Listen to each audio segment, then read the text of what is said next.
Assalamualaikum warahmatullahi wabarakatuh. Salam sejahtera untuk kita semuanya. Salam agama tauhid, salam taklim ma'rifat. Coba perhatikan cuplikan perdebatan ini. Beliau itu meremehkan tema diskusi ini. Tapi Bapak tahu nggak? Yang nantangin duluan tuh beliau loh. Anda tahu itu kan? Oh, semuanya tahu. Saksi semuanya. Kok bisa dalam pikiran saya, kok bisa orang nantangin tapi nggak datang dengan argumen dan referensi gitu loh. Ya mohon maaf gitu loh. Anda kan yang menantang saya. Ayo, Pak Raya, saya tantang semuanya. Bagaimana cara mengilmiahkan Allah? Setahu saya ulama Sunni dan Syiah, saya paparkan tuh Sunni Syiah semuanya mengatakan Tuhan itu bisa dibuktikan secara rasional. Itu buktinya ilmiah. Saya jelaskan ilmu itu apa, ilmiah itu apa, landasannya apa, referensinya apa, yang timur, yang barat, yang Sunni, yang Syiah.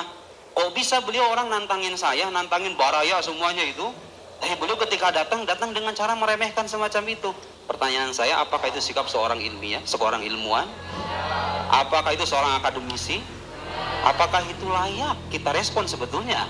Jadi bagaimana ceritanya ketika ada orang-orang di dunia yang bisa menjelaskan tentang Allah, menjelaskan dengan kajian empiris dan rasional dan seterusnya, dengan kajian ilmiah. Saya benar-benar heran. Jadi misalkan ada sebuah pernyataan bahwa Allah tidak ada bandingannya, tidak bisa dibandingkan, tidak ada yang setara dengannya dan seterusnya. Betul ya? Nah, karena tidak ada yang setara dengannya secara definitif, berarti dia tidak mungkin bisa dijelaskan dan tidak mungkin bisa dipahami. Jadi Allah secara hakikat adalah tidak mungkin bisa dipahami, sehingga setiap bahasa-bahasa yang berhubungan dengan Allah Subhanahu wa Ta'ala itu akan sulit sekali untuk bisa ditelaah oleh manusia. Bahkan bisa dikatakan tidak bisa. Ceritanya itu sedang berdiskusi, ya, tetapi mengarah ke debat tentang mengilmiahkan Tuhan.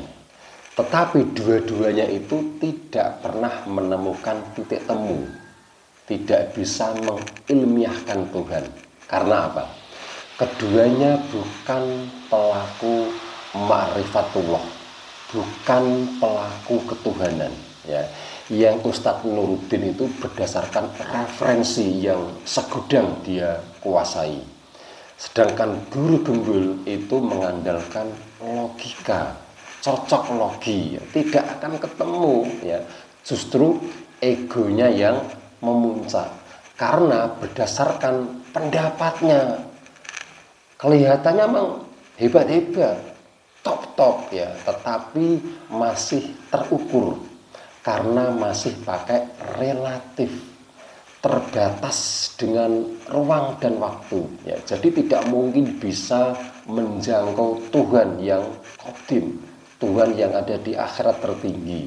Seharusnya itu pakai ilmu qadim juga, ya. Pasti itu mutlak, baku, kekal, ya. Tapi itu bagi pelaku ketuhanan, ya.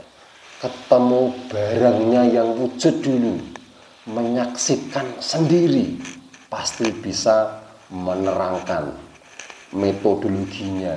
Memang Tuhan itu Tuhan itu perbendaharaan yang tersembunyi, tetapi ingin dikenal oleh hambanya. Jadi Tuhan pasti menyediakan caranya, menyediakan jalannya. Ya, memang sulit bagi yang belum mampu. Tapi kalau sudah dikehendaki, ketemu Tuhan itu sangatlah mudah. Hanya Anda itu berani tidak perih, gitu saja. Kenali dirimu, maka kenal Tuhanmu. Man arfa nafsahu wa qatarabahu. Jadi sejatinya manusia adalah roh. Roh ke dunia itu menempati jasad. Di antaranya ada jiwa. Jiwa itu adalah konektor, memori, catatan lauh mahfud. Di bawahnya manusia itu jin. Di bawahnya jin ada hewan. Di bawahnya hewan tumbuhan. Di bawahnya tumbuhan itu bendawi. Kemudian makhluk yang berakal, manusia dan jin, itu yang mendapatkan perintah ibadah. Wa ma khalaqtul jinna wal insa illa liya'budun. Di atasnya manusia ini orang berislam. Berislam itu artinya berserah diri kepada yang jasad, bersyariat. Ya, di atasnya lagi orang beriman. Orang beriman itu orang yang berserah diri secara jasmani dan rohani, syariat hakikat. Di atasnya lagi orang berhijrah, di atasnya lagi orang berjihad, di atasnya lagi orang bertakwa. Inilah makom tertinggi. Jadi takwa itu adalah kualitas, bukan sekedar pemahaman melaksanakan perintah dan menjauhi larangan. Ya, kamu ini masih kualitas manusia. Sebenarnya belum berislam, kamu belum lulus Islam. Rukun syaratnya Islam yang pertama itu adalah syahadat. Syahadat itu bersaksi. Bersaksi itu ya harus ada barang yang disaksikan.